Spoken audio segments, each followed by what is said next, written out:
আলহামদুলিল্লাহ ওয়াসসালাতু ওয়াসসালামু আলা রাসূলিল্লাহ ওয়া আলা আলিহি ওয়া সাহবিহি ওয়া আম্মা বা'দ। আউযু বিল্লাহি মিনাশ শাইতানির রাজীম।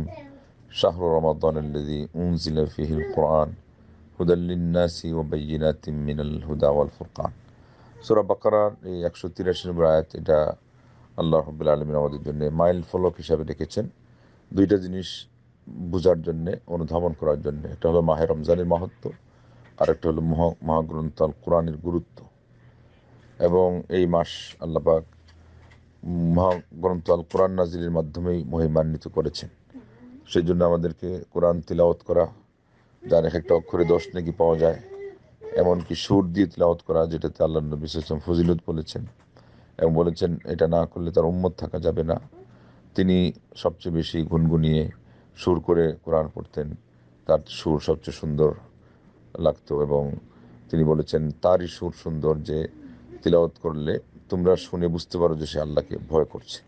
তো এই ধরনের অবস্থা নিয়ে আমাদের কোরআন তিলাওয়াত করা খুব প্রয়োজন। এবং মাহে রমজানে আমরা কমপক্ষে, যাদের যত বেশি ব্যস্ততা থাক, এক খতমের রুটিন করা দরকার এখন থেকে। একদিনে যদি আমি এক পারা পড়ি, তাহলে আমার 30 দিনে গিয়ে এক খতম হবে। আবার যদি 29 হয়, তাহলে একটু বাড়তি আমাকে পড়ে রাখতে হবে। এটা হলো আজকে কোরআন সম্পর্কে আমরা সংক্ষেপে বললাম। আর এরপরে যারা যত বেশি খতম দিতে পারেন, কোনো দায়িত্বের মধ্যে ত্রুটি না হেনে এবং কোরআনের হক আদায়ের মধ্যে সমস্যা সৃষ্টি না করে আপনি যত পারেন টার্গেট করেন, এটা আরও ভালো। কেউ 5 খতম দিতে পারেন ভালো, কেউ 10 খতম দিতে পারেন ভালো, কিন্তু সেই সাথে এটা মনে রাখতে হবে যে আমাদের কিছু অর্থ অনুধাবন করা এটা প্রয়োজন আছে। মহাগ্রন্থ আল কোরআন আল্লাহ কী বার্তা দিয়ে আমাদেরকে পাঠালেন, এর মধ্যে সবগুলি তো আমাদের উদ্দেশ্যে। হ্যাঁ, কোনোটা আছে একজনের জন্য খাটে, আরেকজনের জন্য খাটে না, কিন্তু পুরা উম্মতে মুসলিমার জন্য।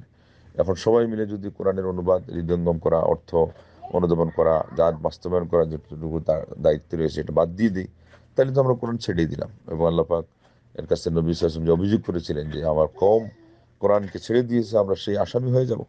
আল্লাহ পাক আমাদেরকে কোরআনের মাসে এখন থেকে কোরআনের গুরুত্ব দেওয়া তৌফিক দান করেন। এবং এই সেই কোরআন যে জাতি তৈরি করেছে, সোনার মানুষ তৈরি করেছে, সাহাবা একরামদেরকে সোনায় পরিণত করেছে, আমাদেরকেও করতে পারে যদি আমরা তার মূল্য দিই। ও এক জমানে में मुअज़्ज़ज़ थे क़ारी कुरान होकर और हम ज़लील व ख़ार हुए तारिक कुरान होकर। আমরা যেন কোরআন প্রেমী হতে পারি, কোরআনের সাথে আমরা সম্পৃক্ত হতে পারি এবং কোরআনের বিপরীত যে জিনিসগুলো আমাদের সময় নষ্ট করছে, বিভিন্ন ধরনের পেজ, বিভিন্ন ধরনের সোশ্যাল মিডিয়া, এগুলোর থেকে আমরা মাহে রমজানে যথাসম্ভব দূরে থেকে আমরা মহাগ্রন্থ আল কোরআনের সাথে সম্পৃক্ত হই। আল্লাহ পাক আমাদেরকে তৌফিক দান করুন, আমিন।